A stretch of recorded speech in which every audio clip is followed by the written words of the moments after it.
when they just sat around. We need something that captures this good childhood. We need something that reflects what childhood should be all about.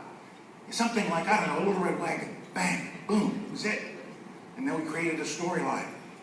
Little Red Wagon. Everybody had one as a kid. You could make it a rocket ship. You could make it a sled.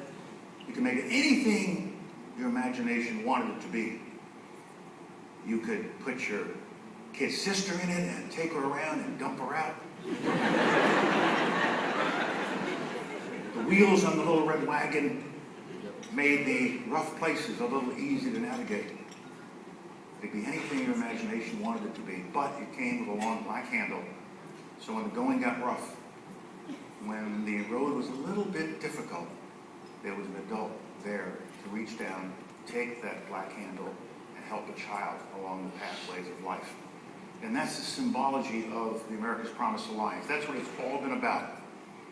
We wonder, is it being implemented? Are we really doing it? The first few years, people would come after us and say, well, what is this all about? What is it? Is it a program? Is it a crusade? What is it? What are you planning to do?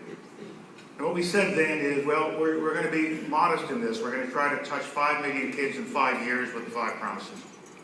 And that seemed like an achievable thing. But within a couple of years, we realized this isn't going to end with 5 years and 5 million kids.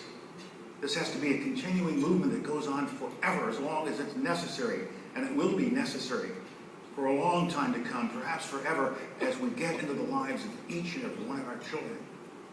We talk about education, and kids need education. But education isn't an adequate enough expression for what we're giving our kids. We got to give our kids nurturing. We got to give them education. I like to tell my audiences, education doesn't begin in school.